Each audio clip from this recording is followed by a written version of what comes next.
came from Miami, FLA. Hitchhiked away across the USA. Plucked eyebrows along the way, then he shaved his legs, and honey, he was a she that said, hey, take a walk on the wild side.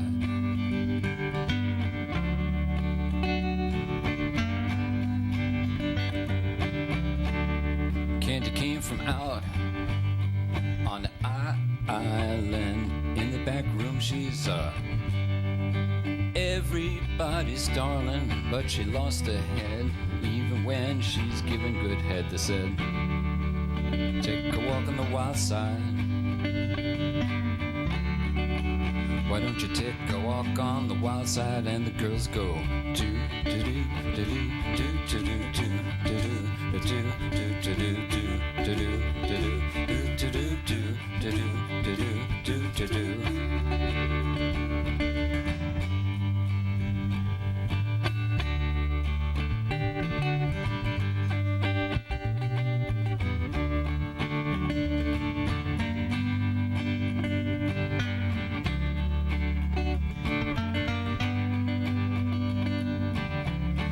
Joey never once gave it away. Everybody, well, they had to pay and pay and pay. A hustle here and a hustle there, but New York City is the place where they said, you take a walk on the wild side. Take a walk on the wild side. Jackie, she is just speeding away. Thought she's Jimmy Dean for a day, then you know that she had to crash. Some Valium would have helped that bear. Says, take a walk on the wild side. Take a walk on the wild side, and the girls go do do do do do do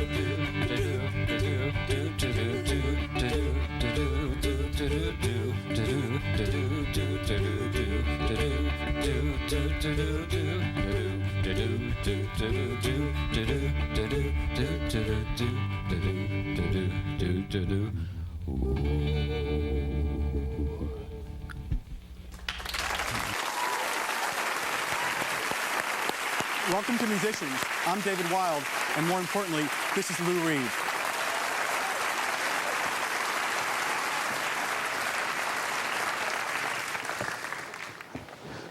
Lou, it's an honor to have you here. Thank you for playing that song. I think it's going to do very well for you.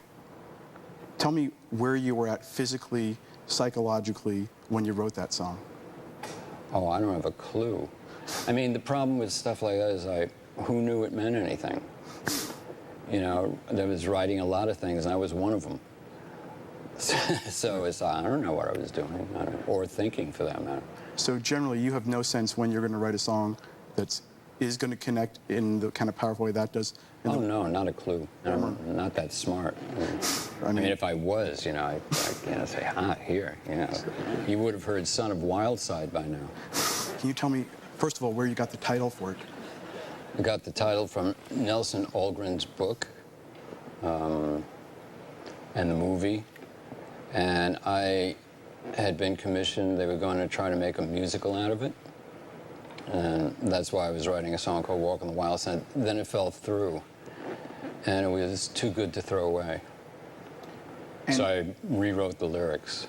How do you view that record now? When's the last time you put it on, for instance? I don't listen to any of my records. I mean, I can't imagine why someone would listen to something they did. I mean, I listen to other people's records, but I certainly don't listen to mine, because I'm the one who did it. What do I want to listen to it for? And what would you be listening to? I mean, it's like looking at a picture of yourself. You know what you look like. Talk about guitars. What's the first guitar you ever loved? A Telecaster.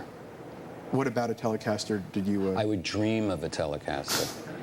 That's how I knew that was the guitar I ultimately had to play. I just customized them. And talk a little bit about your guitar style. How would you characterize it? Simple. Simple and really clear and melodic and strong. Could you show us like another classic from Transformer, Vicious? Can you just sort of show us on the guitar like the riff, just to sort of how a simple riff can be so powerful? I love riffs like that. I've got a bunch of them. It's like you just change the order of it and it becomes another one. It's really fun. And I used to think I was stupid because I could sit and play these combinations for hours and hours. There's something about the beat of your heart and these kind of chord combinations, which are really blues, and God forbid rockabilly and doo-wop, which put them all together. Here you are. But someone asked me once, they said, you know, as a guitar player, you know, how are you doing? I said, I can really do a D chord way better now. But I wasn't kidding. I mean, I really could. There was this difference that meant a lot to me. I'm not interested in becoming a jazz player and learning 100 new chords. I'm trying to learn the ones that I've got and really do them so clearly and powerfully that it'll really resonate within your body, heart, and soul. If you would go to the guitar, if I ask you just to show us the riff, because to sort of show why there is that primal reaction to a song like Sweet Jane, Rock and Roll. I mean, these things are... Yeah, if you would just go to the guitar and just show us... you don't have to sing if you would like to. I'm sure the people would accept that. But if you would just show us, for instance, Vicious, why can't I get that out of my head still? Oh, that's nice. So if I was doing Vicious, this.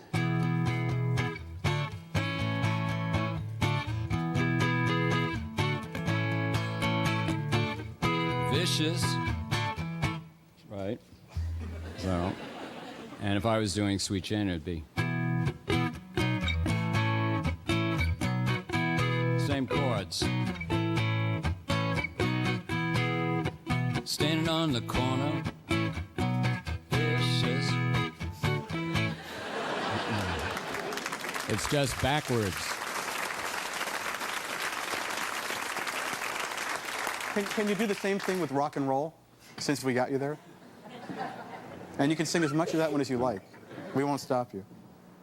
Jenny said when she's just 5 years old, nothing happening at all. Every time she puts on the radio, there's nothing going on at all. I mean, for that matter, I'm in on the first Velvet album, that it's the same thing played just backwards. It's called I'm Waiting for the Man. It's the same. It's just another way to look.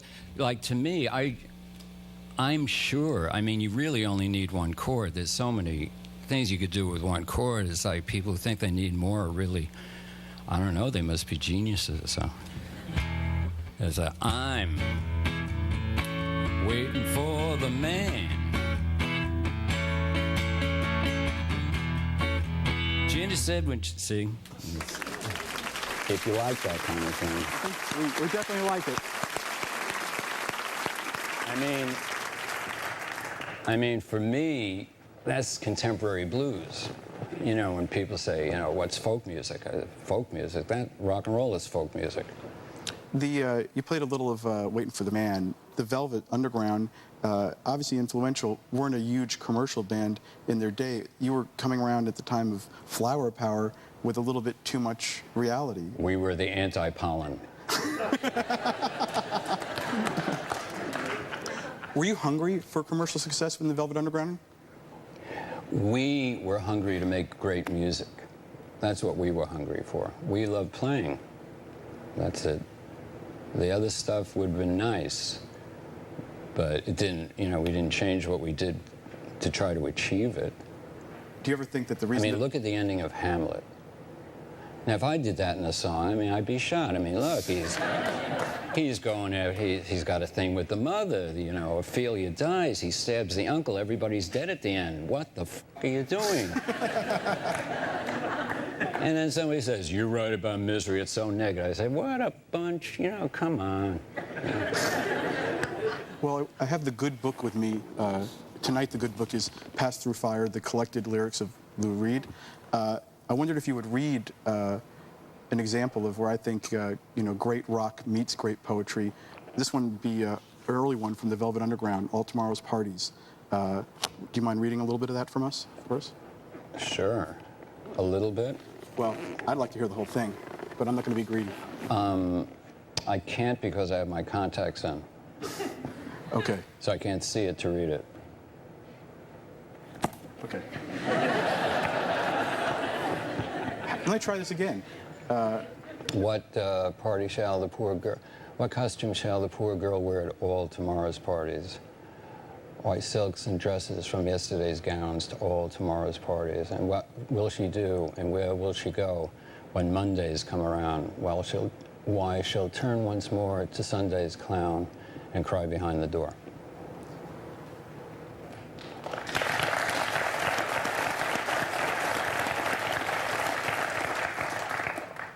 On the Velvet Underground and Nico, obviously she sang those words. To what extent were you writing for her voice, and was that sort of like being a poet and having to write for a voice other than your own? I was writing about Edie Sedgwick, and we gave it to Nico, but I hadn't. It's hard to. Nico's voice was so idiosyncratic and interesting that I hadn't thought about writing it specifically for her, but it was a great thing for her to sing. And what costume shall... It put a whole other thing to it. Talk about Berlin. What do you remember of what your intention was when you wanted to make Berlin? Because it's a record that's taken a very long time for other people to understand, it seems. Berlin almost finished me. I mean, it's amazing. It was, by we, I mean me and Bob Ezrin, who produced it, was the idea to have the songs relate to one another. The Deadly Term concept album cover, it was kind of like the Kiss of Death concept album, that's it.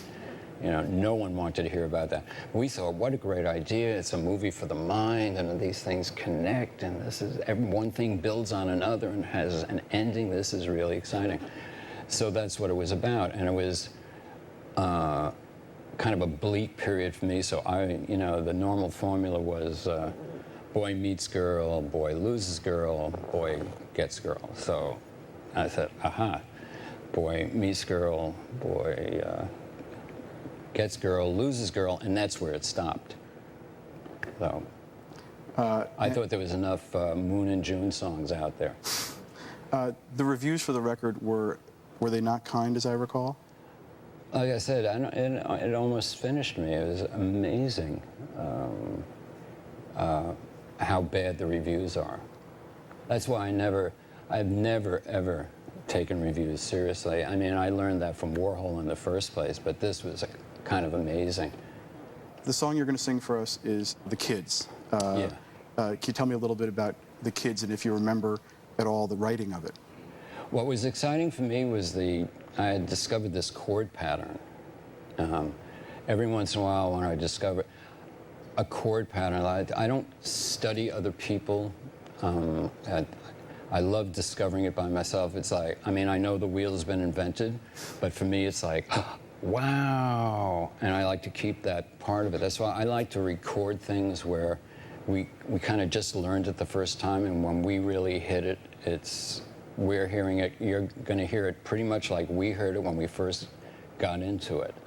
Well, now that we've talked about it, let's hear it. Let's hear The Kids. Sure.